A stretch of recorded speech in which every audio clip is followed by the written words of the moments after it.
Come on in, come on in. I am Judah Bernard with The Rise, Creating Your Voice. And we are here with director Brandi Webb. If you don't have a way, you make a way. Brandi Webb went from a young girl dreaming about acting to actually writing, directing, and starring in plays and films. In 2005, Brandi Webb made her first debut as a playwright, producer, and director for her very own off-Broadway stage play, Yet to Involve in Times Square, New York City, the Big Apple. The play caught a lot of attention and press and was covered on the Bronx 12 News. Due to the success of Yet to Evolve, Brandi launched a theater company named after the play, which was Yet to Evolve Productions. Brandi Webb has been producing and directing for 15 years. As a producer, Brandi Webb is best recognized for her ability to obtain the seemingly unattainable.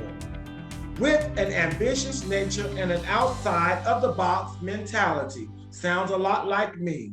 She specializes in getting a production, whatever it needs, regardless of how challenging the task is.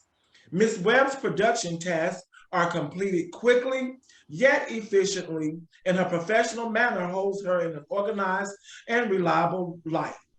As a director, Brandi Webb is best known for having a good visual eye, which allows her to be great with blocking camera shots and angles and casting.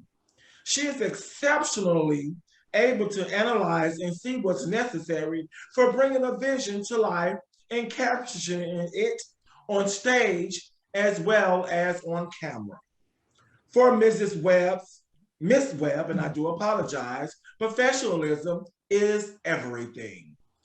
The on-set experience she gained as an actor from childhood taught her common industry ethics such as the show must go on.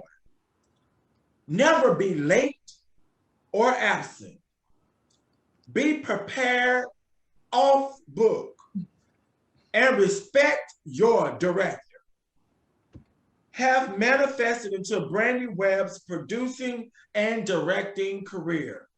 Miss Webb believes professionalism sets the tone for how production will and shall turn out. Brandi Webb earned her bachelor's degree in theater arts and communication from Clark Atlanta University and her associate's in theater arts from Borough Manhattan Community College. May I introduce to some and present to others the director and co-producer of Betrayal of a Nation, an Indictment on America, Miss Brandi Webb. Thank you for that lovely introduction, Judah. You definitely, you definitely served right there. I appreciate that intro. I'm just super excited to be here. Thank you for having me on The Rise. I'm ready to just get down to the interview and answer these questions and answer the questions with whatever the people want to know. I'm ready. Yes, and I want to thank you for agreeing to come on The Rise, Creating Your Voice. And I just want the listeners to know that we don't know each other. And that's the great thing about it. Nothing's rehearsed, nothing's scripted. This is first time knowing each other, first time meeting and everything. So we're going to go ahead and just start off with the questions. What enacted you to come about with the documentary of Betrayal of a Nation? So back in 2016, we had the back-to-back murders, the police killings of Alton Sterling and Philando Castile.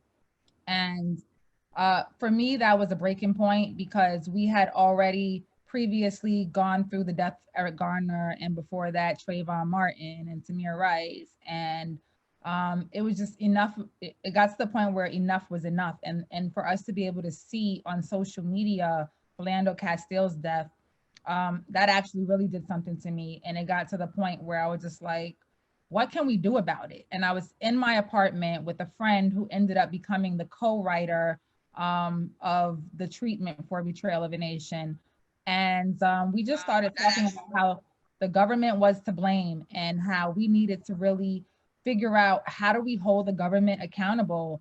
And through that dialogue that we exchanged, we came up with, we need to put the government on trial. And from then on, we just continued to bounce ideas off of one another. And 2 weeks following that, we started booking the courtroom scenes. And at that time, we didn't even have a completed script, but we were like, we are ready to go into production and get this thing out. So. And I know with some of the things that you did, I know you start casting and things like that. So how did you choose your cast? How did you do as a director of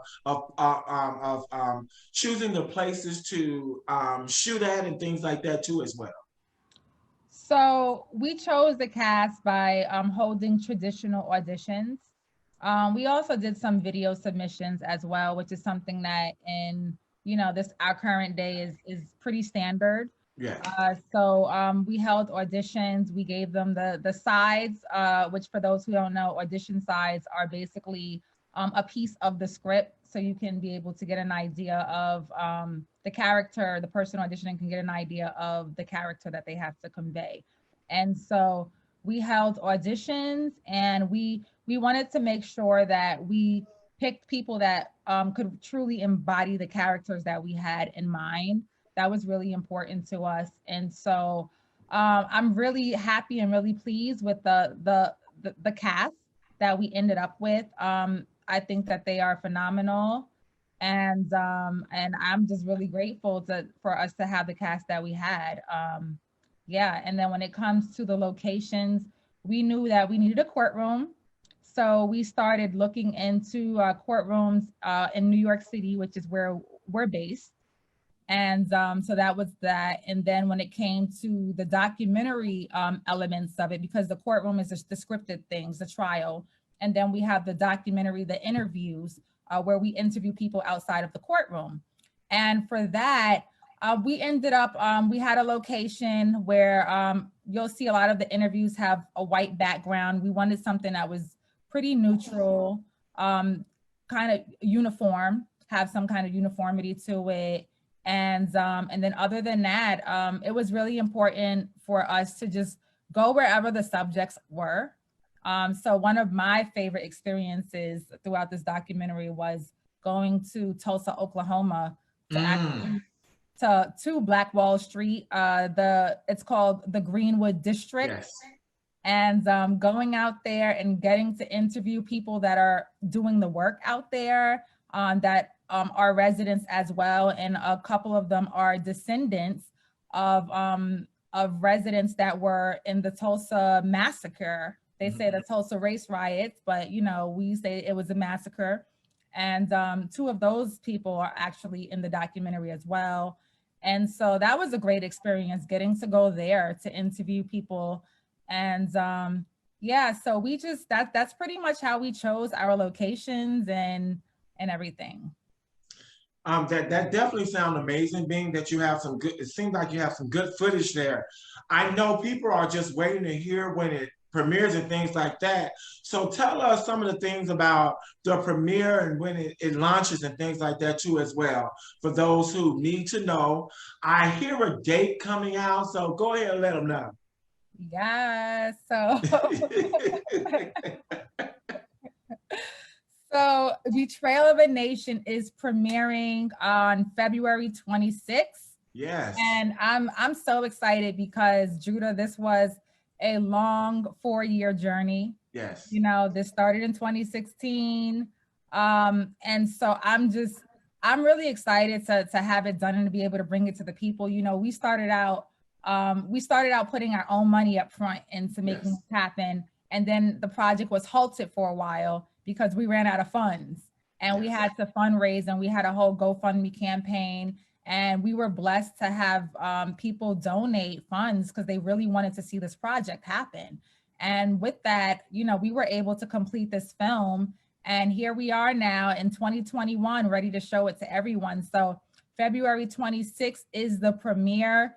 Black History Month. We wanted to be able to shut the month down and end Black History Month, providing this knowledge. It's a lot of info, and we wanted people to walk away with the month, walk away with something, and we wanted them to walk away feeling like they gained some knowledge about maybe some things that they didn't know. And we wanted them to walk away feeling motivated and inspired, and even just questioning themselves, like, what is my part in the movement?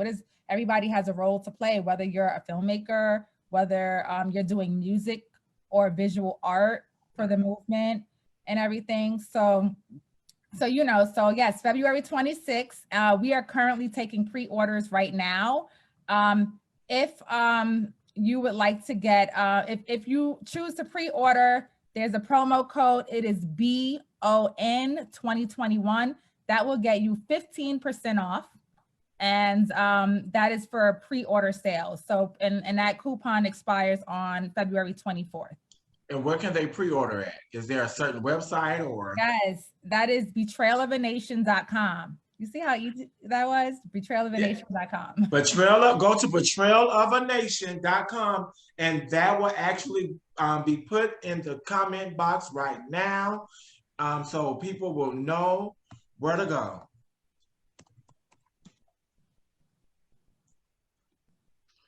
So, of interest, I know you're the director, so I have to ask, because there are a lot of isms and a lot of things that are going on while you're directing and being the co-producer.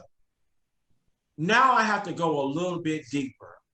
Okay. Tell us some feelings or some emotions that probably come up out of Brandi Webb. Let's forget about director and producer.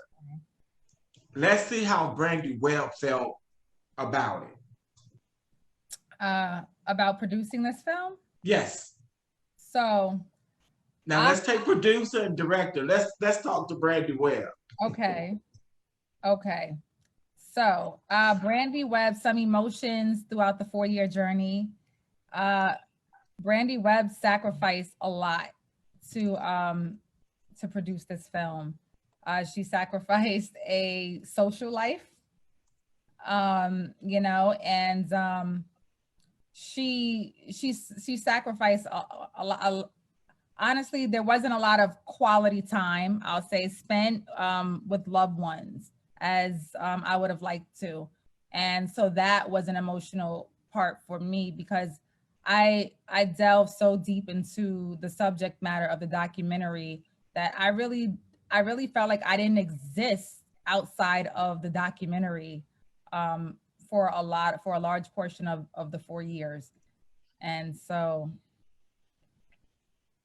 yeah, does that answer your question? Yes, and that's being truthful, because that's the thing is, most people don't have, are able to express that. And they feel that, that you guys keep moving outside of your feelings. And I think it's important to know that director and co-producer Brandi Webb is still Brandi Webb outside of that title. Absolutely. And, she's still human. She still has feelings. She still has to eat.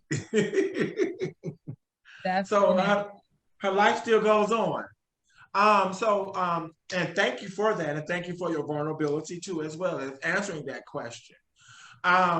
So tell us some of the highlights that were as a director or co-producer of that too, as well, especially in Tulsa, Oklahoma. I've been in Tulsa, Oklahoma, and I've learned a lot about the Black Wall Street and all that stuff, and it was great. I thoroughly enjoyed Tulsa, Oklahoma.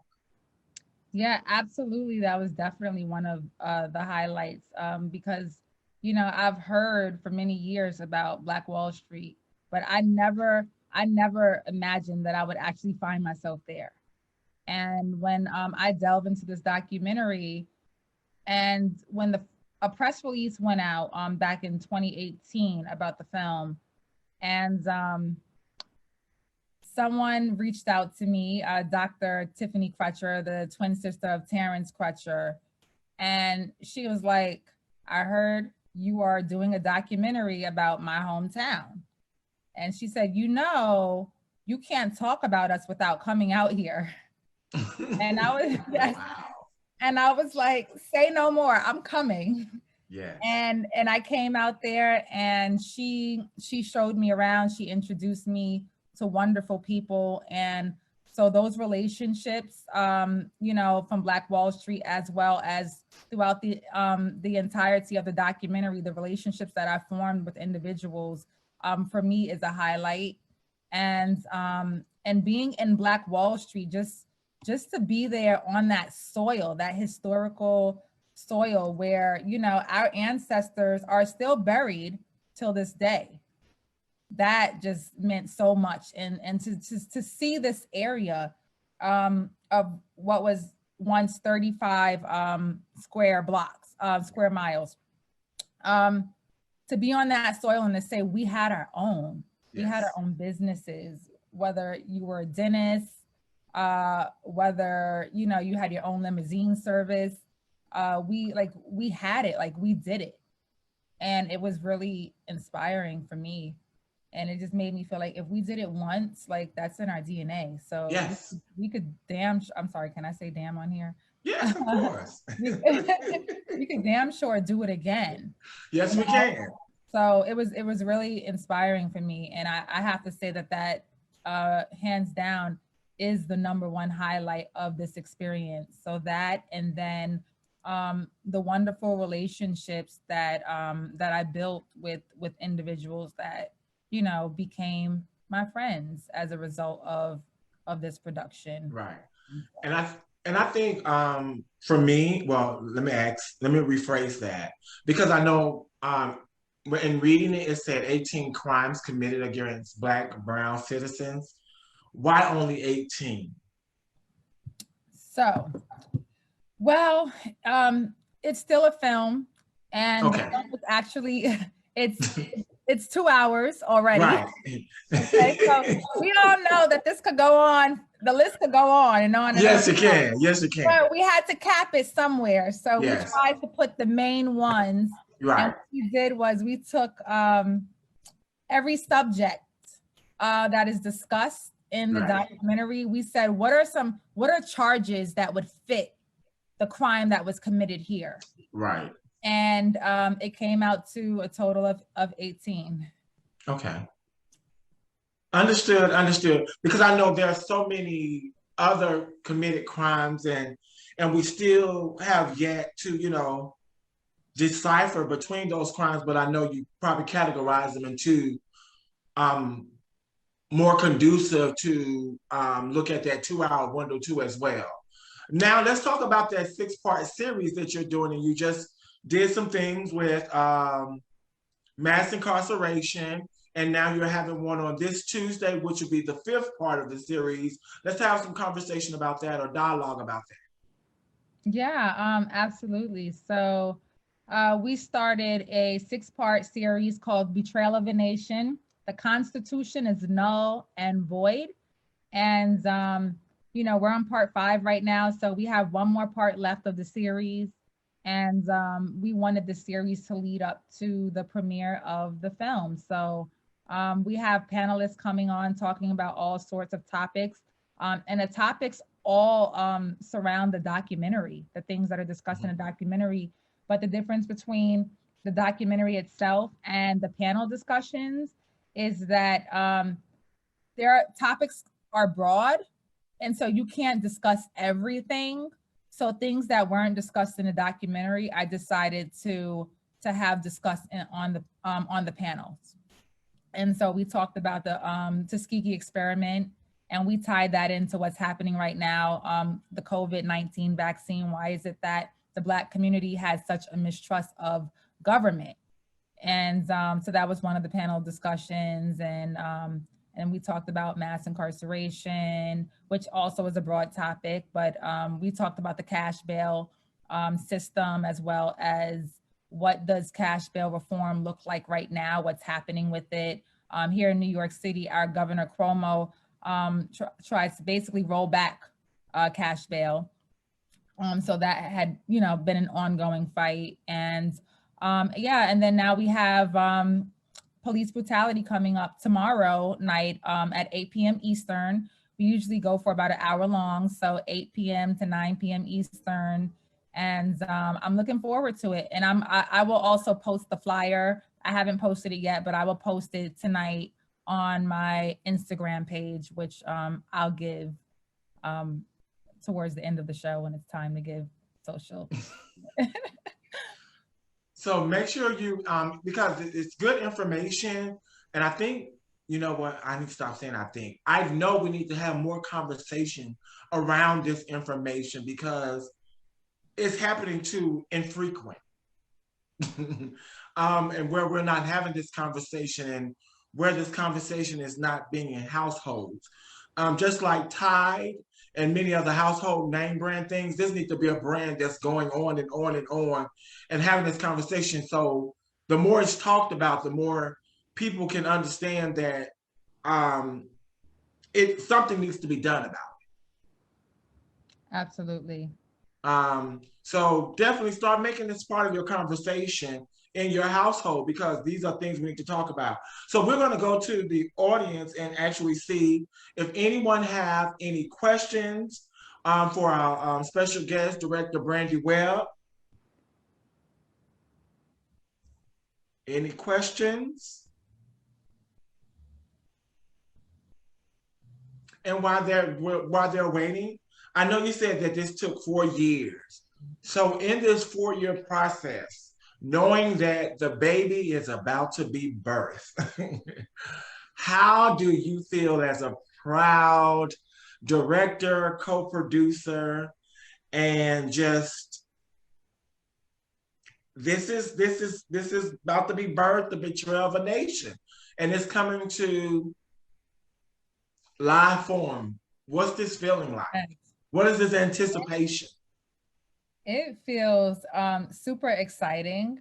And I'm so excited. And I'm excited. It also feels surreal as well, because like I said, it was such a long journey. And there were times where I didn't know if this project would be finished or what it would even look like. Because the thing about doing documentaries is you go in with one mindset.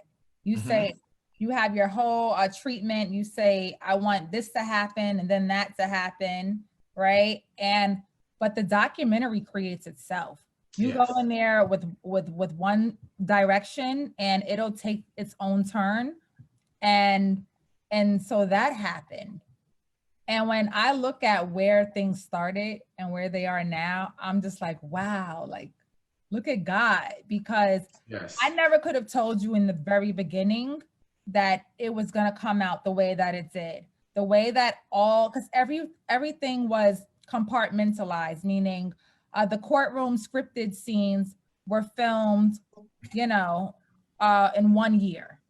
Wow. And then the interviews were all filmed maybe 2 years later, right? And just seeing the way everything came together, and then we also ended up cutting things out. So seeing the final product, I'm just so amazed when I look at it. I'm really thrilled. I'm happy with the way everything came out, the look, the quality, the interviews were amazing. And so, yeah, this is my, baby, like you said, that I birthed. And I guess I'm just a proud mama. Like, I'm just super excited to share my work with everyone. And I also get emotional too at times, because I know what back to your question earlier, I know what Brandi went through putting this together. And when you're telling these stories, you have moments where you feel sometimes you're just down and out. Sometimes, there's depression because you're taking on these things and you're learning and you're getting upset all over again. And you're like, they did this to my people. They did this too. They did that too. We were oppressed by design, and the more you learn, the more infuriating it becomes. And it takes a personal toll. on the Yes. individual. And so I think about all of that, and I'm just like, but now we're here, and my journey is also captured in the documentary as well, which Wow. you know everyone will see. So you get to see that I'm learning with the audience, right? I have epiphanies throughout the documentary as well. So that was me being vulnerable and sharing a part of myself. Oh, wow.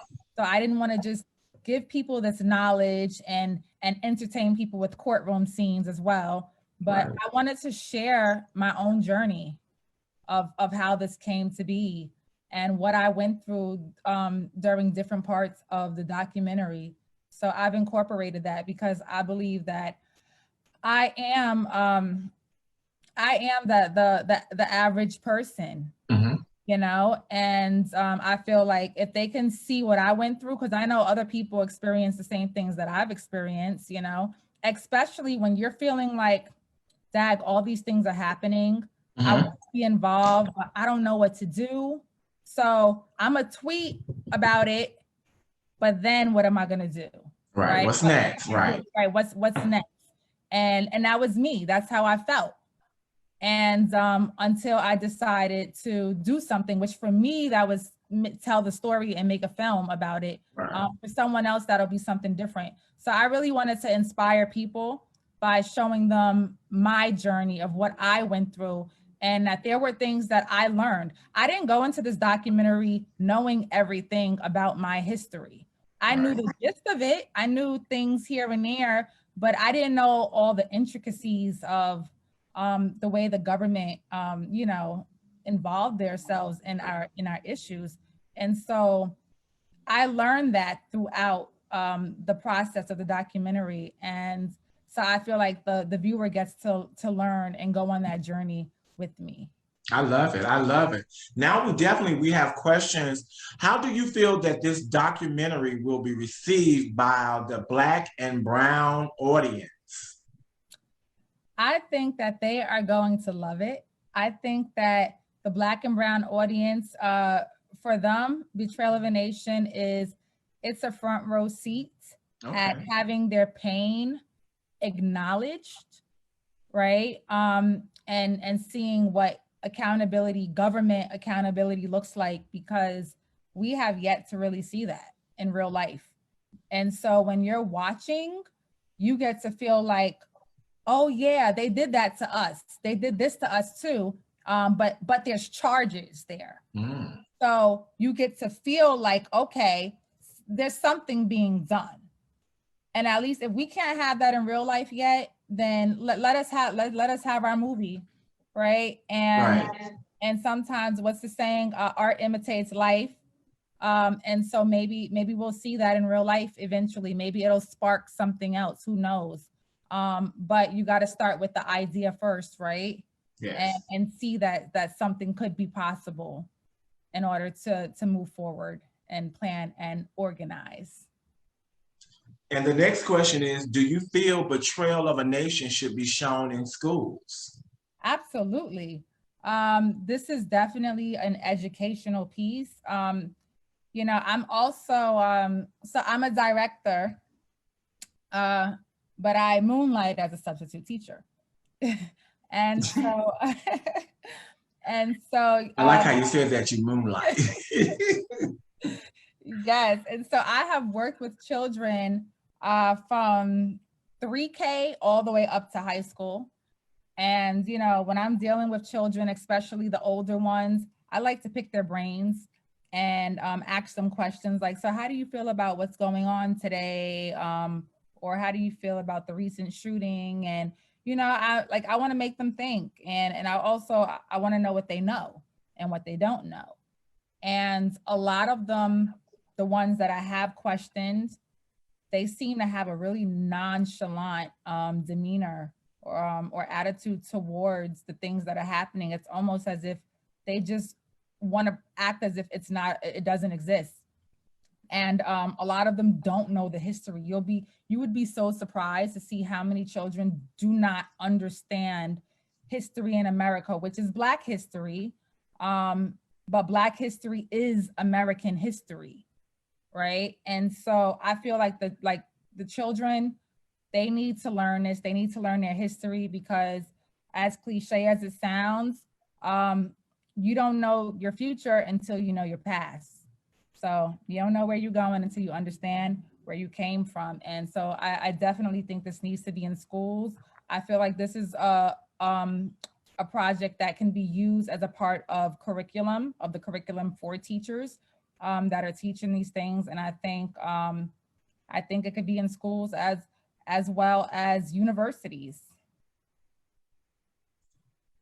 And another question, will it go to TV? And when we purchase the film, what do we get? Okay. So I would like to see it go to TV. At this time, the film will be premiering again February 26th. You can get it from the website. You can rent it, which is betrayalofanation.com. So right now, it's available for rent, again, on betrayalofanation.com. And what you're getting is you're being entertained. You're also gaining knowledge. And as I previously stated, you get to have a front row seat at having your pain acknowledged and seeing accountability in today's age where we are often dismissed for our hurt and our pain that we've endured. And we hear time and time again, people say to us like slavery doesn't exist anymore. Get over it. Stop being the angry Black woman or Black man and pick yourselves up by the boob strap. And time again, whenever something happens, we are always being dismissed. And so when you're watching Betrayal of a Nation, just know that you won't be feeling dismissed. You will be heard. So that's what you get. You get to be heard and you get to be entertained and you gain historical knowledge of American history, which is your history. And one thing I'm going to say is to everyone, and I'm going to say this even on the podcast, well, it's going to be on the podcast because I'm not going to delete it, is let's sow a seed into Brandi's ministry. Whatever it costs, let's just sow a seed. Let's sow a seed. Let's all buy it. Let's not just buy for the family and we all rent and see it together. Let's all sow a seed. Because, I mean, it took 4 years for her to develop it. She had to go fund me. She had to do these things. Let's sow a seed. And that's what it's about, because I think it's a movement. You know what? I know it's a movement. And I know it's a ministry too as well. And this is a ministry that the conversation has already need to be had many moons ago when Reverend Dr. Martin Luther King was doing the movement. Now he's no longer here. And now there's many other voices that still trying to do the movement, as well as director Brandi Webb. So let's sow a seed into the ministry. We have another question. What rating would you give it? I would give it a 5-star rating. Yeah, how about that? Absolutely. And you know, it's funny because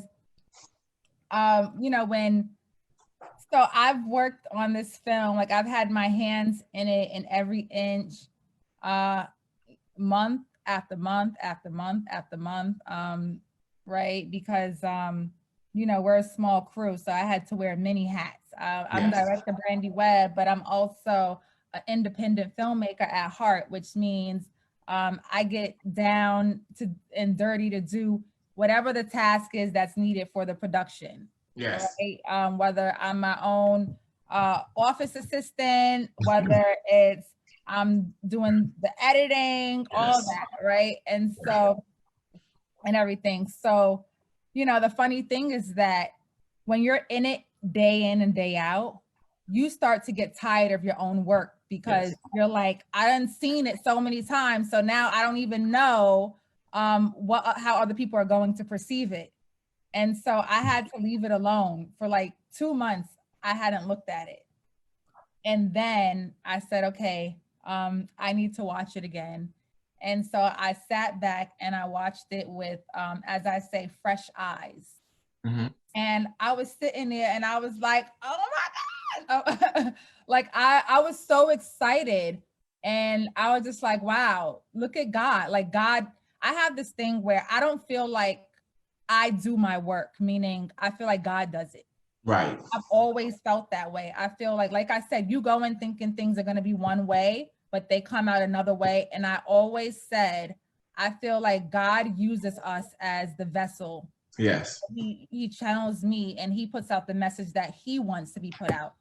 So as I was watching with fresh eyes, I just felt like this is incredible. And I called up my co-producer and I was just like, yeah, I just watched the documentary with fresh eyes. And I was just like, this, like, we really did a great thing. And she was like, yeah, we did. And I'm like, but we never celebrated the wins, as they say, celebrate your wins. We never took the time because we were so immersed in it that we never got to feel the joy of having finished this film. And so that was a moment for me to be able to say, like, wow, I'm feeling the joy now. Like we did a great thing. We set out to do it. It wasn't an easy journey, but we completed that. Yes. And now we just can't wait to share our 5-star documentary with the world. Yes. So we have a twofold question. Number one, will it be able to be purchased, or you only have rent options? So right now, it's just the option to rent. We hope that sometime in the future that we will be able to do DVD distribution for those that would like to own a copy or have like a collector's item that they have in their home with other collector's items. I myself, I like the Hidden Colors franchise. And so I feel like having a DVD would be great to have next to my Hidden Colors and my collection of other black black content DVDs. So yeah, so hopefully in the future, but at this current time, renting is the only available option on the website, which again is betrayalofthenation.com. And does it have a current rating? Is it PG or R or PG-13? So yeah, it's PG-13. Yes. There is a little bit of cursing, and the content in there is it's deep. It's really deep. So I wouldn't recommend it for smaller children necessarily. So yeah, it's PG-13. And we want to talk about the original images connected to the history of slavery and then indigenous experiences. So we want to talk about the artwork in the film too as well. Yes. So I actually had works of art commissioned for this film. Oh, wow. Yeah, and so I found a few artists. I got you, Rashida. Yeah, Rashida actually purchased one of the pieces actually. Yes, and so hi Rashida. So she's making me talk about the artwork. Yeah. She's making me want to go look at the film down and see if I want to purchase one. Yes, and so as a director, I knew what the type of pieces that I wanted to convey. So I wrote out the imagery that I saw in my head. Now, I'm not a visual artist when it comes, I can't draw, I can't paint. I could do some stick figures, that's about it. And so I wrote out what I wanted to see. Mm-hmm. And I gave those descriptions to a few artists. And I said, hey, can you try to find something that embodies these descriptions? And the work that I got was really amazing. And, they helped to convey basically the storyline. So there's, I don't know if I should go into detail with describing the type of art, but I'll just say that they're really powerful pieces that depict our history.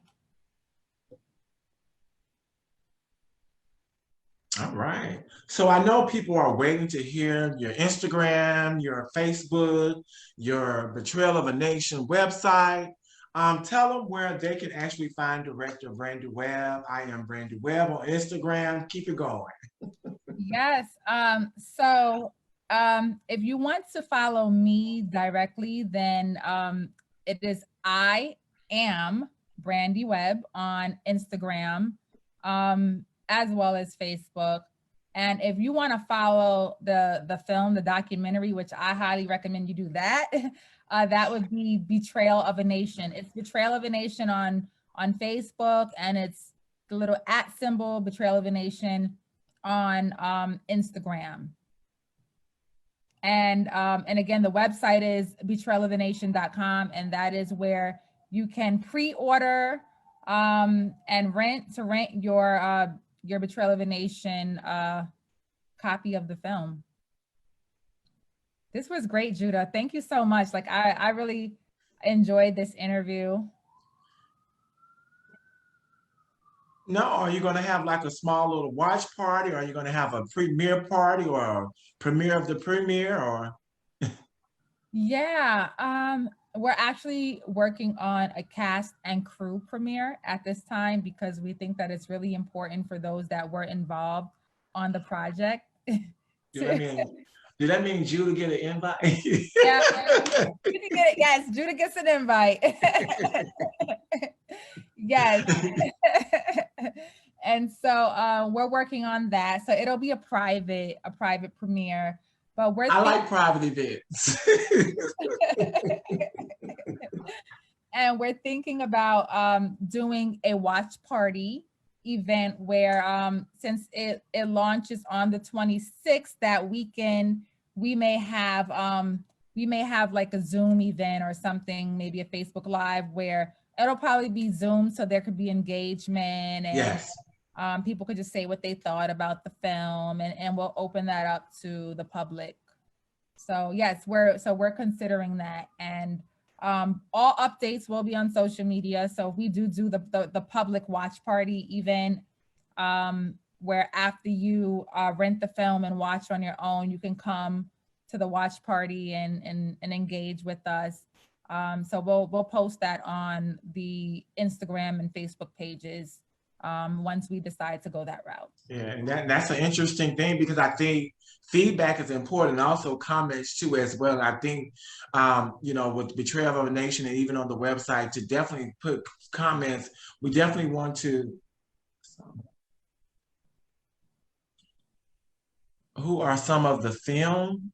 Would you mind repeating that question?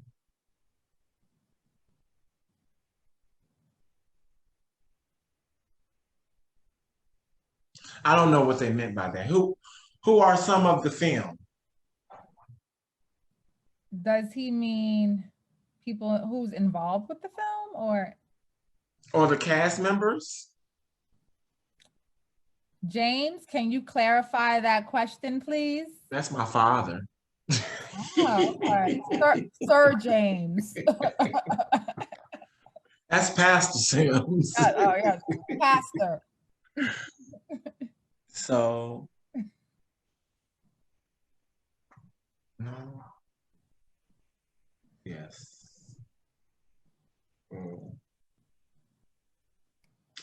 So he said yes, so I think that means who are some of the people involved with the film, I think. Okay. So I'll go ahead and answer that. Okay. Okay, yes. Yeah, the cast, yes. Okay. Yeah, so can you deliver that right now? I'm not sure. Yeah. Okay. It's no secret. So we have interviews from Miss Gwen Carr, the mother of Eric Garner, Samaria Rice, the mom of Tamir Rice. We have Dr. Tiffany Crutcher, the twin sister of Terrence Crutcher. We have Ajamu Baraka, who was the 2016 presidential candidate for vice president under Joe Stein. That's under the Green Party. Mm-hmm. And we have other people that you may not have heard about, but you will learn about when you watch this documentary, which is we have the great Professor Michael Obie from Clark Atlanta University, as well as some other historians. But as far as names that you recognize, I would say those are the ones. We also have Akeem Browder, the brother of Khalif Browder, in the documentary as well. And then we have the scripted portions. And so for our courtroom scenes, we have actors that are seasoned in their craft, but you may not know of them by name. But I'll go ahead and give them a shout out because they did a wonderful performance and they deserve to be shouted out. We have Jason Hewitt, who plays the defendant. He is on the side of the United States government. He is defending the defense attorney for the government. And he plays, I like to refer to him kind of as, I guess someone said to me, a Trump type of character, a Donald Trump arrogant type. So we have him, and then we have on the prosecutor, the prosecutor for the people, we have Janice Perliso. Forgive me for jacking up her name, pronouncing it. But Janice is also an amazing actress, and she is fighting for the people in this documentary. It is the people versus the United States government. That is a trial. And we have the lovely judge. We have Miss Marsha Ann Hay, all the way from Jamaica to New York. And they all just did such a wonderful job. So, my hat goes off to the actors for the courtroom scenes, as well as those that gave really profound interviews that partook in this important yet timely project. Well, thank you so much, because I just know that the Betrayal of a Nation is going to be such a success, because I know you have to start with pain to have success. And you hit the rocks and you hit the different stumbling blocks. So this is going to be a success. So it's going to strike conversation too as well. And I know we need this conversation in the households. Just knowing that, get on there and do the pre-orders. The information is in there. And also this will actually be in podcast form and be dropping in the podcast form. And you go to www.therise.live and actually see it February 14th on Valentine's Day at 12 noon. And I will actually send all the other information to Brandi Webb too. It will be on iHeartRadio. It will be on Apple Podcasts. It will be on many, many platforms. I am also international and global. So it will be going around and be seeing things. And they will actually get this information too as well. So people can have this information so they can tap into getting the pre-orders way before February 26th, so they can get in on this discount too as well. So thank you, Director Brandi Webb, co-producer Brandi Webb of Betrayal of a Nation and Indictment on America. And also tune in on tomorrow when they'll be talking about police brutality, which is at 8 p.m. Eastern Standard Time and 7 p.m. East Central Standard Time. And Brandi will be sending out that flyer too. So go ahead.